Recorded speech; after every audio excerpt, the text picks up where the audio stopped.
each other. Thank you. So I have a lot of confidence in both leaders. We'll keep these commitments. I know they're going to keep them and follow through on the agreement and create a much brighter future for the people of their countries and their heroes within their countries because of today. This is a big story. And so much is being written and said. All of the newscasts have it at the top of the list. And they are heroes, and we want to keep it that way. Today, the United States is also signing our own bilateral agreements with the Congo and Rwanda that will unlock new opportunities for the United States to access critical minerals and provide economic benefits for everybody. And we'll be involved. We're sending some of our biggest and greatest companies over to the two countries, and we're going to take out some of the rare earth and take out some of the assets and pay, and everybody's going to make a lot of money.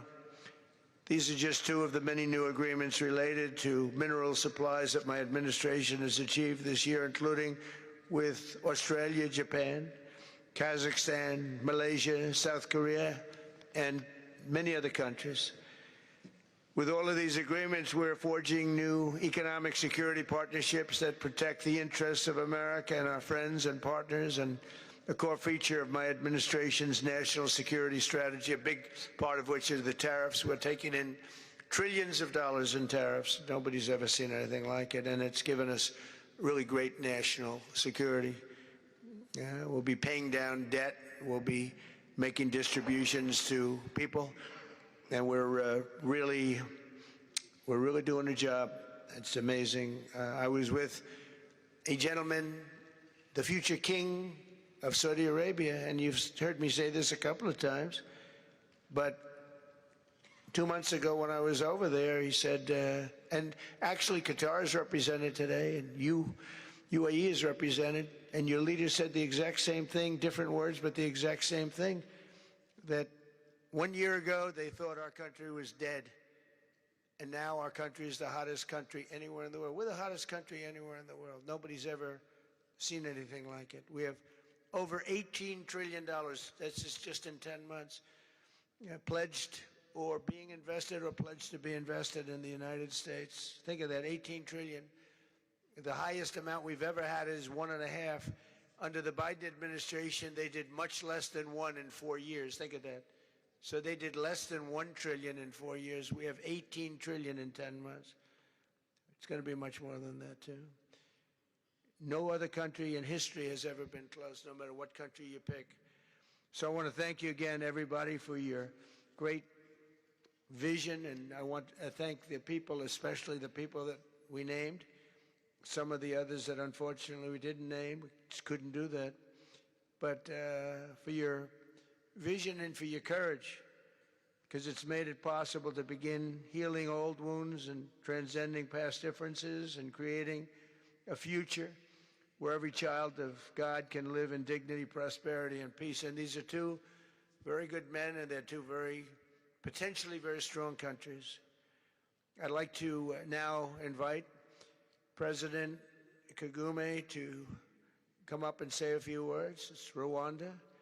And then, if I may, President of DRC, who really is doing a great job. These are two men that are doing a great job. And again, they are so respected because of what they're doing today and the mission that they've really, I think, accomplished. And we'll see how it all works out, but I think it's going to work out really great. They want to get on to other ways of living for their people, and they're great leaders. Thank you very much. Please, Mr. President, thank you. Thank you very much.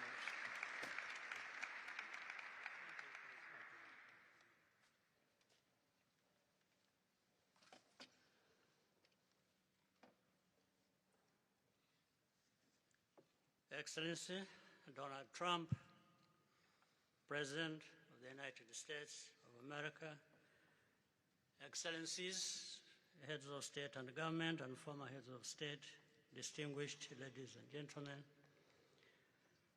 I want to begin with some words of thanks. First, My fellow heads of state and government from Africa, your presence here confirms that these efforts enjoy the broad support necessary to succeed. I also thank Minister of State Kulaifi, representing His Highness Sheikh Tamim bin Hamad of Qatar. The role of Qatar has been absolutely central in getting us to this point. But of course, the biggest vote of thanks goes to President Donald Trump. No one was asking President Trump to take up this task. Our region is far from the headlines.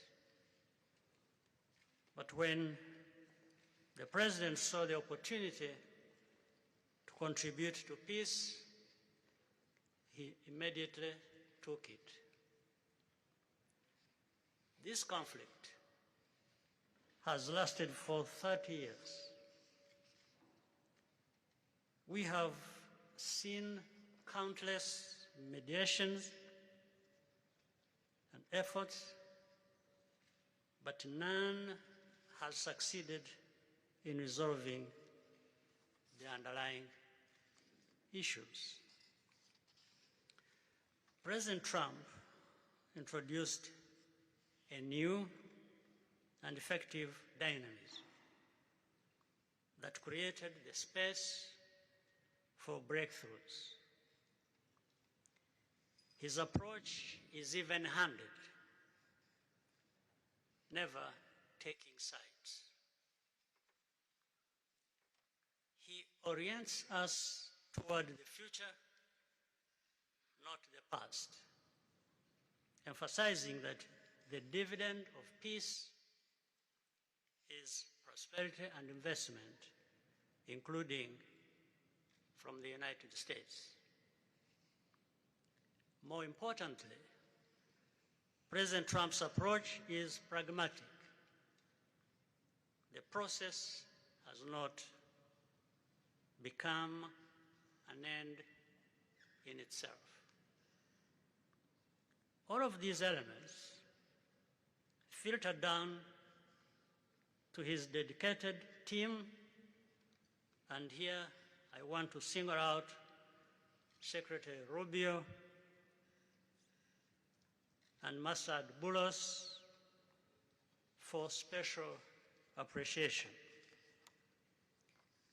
We would not be here today without their efforts. And as a result, we have the clearest and most viable path forward that we have ever had. These accords provide everything needed to end this conflict once and for all. If this agreement falters and things do not work out as they are supposed to, the responsibility will not lie with President Trump, but with ourselves. It's up to us in Africa, working with our partners to consolidate and expand this peace. There will be ups and downs on the road ahead. There is no doubt about it. Rwanda, I know, will not be found wanting. I can assure you of that.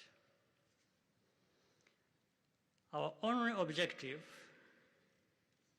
is and has always been for our country to be safe and secure after having endured so much tragedy. We now only want to look forward in confident expectation of a prosperous and stable future. Mr. President, Excellencies, I thank you for your kind attention.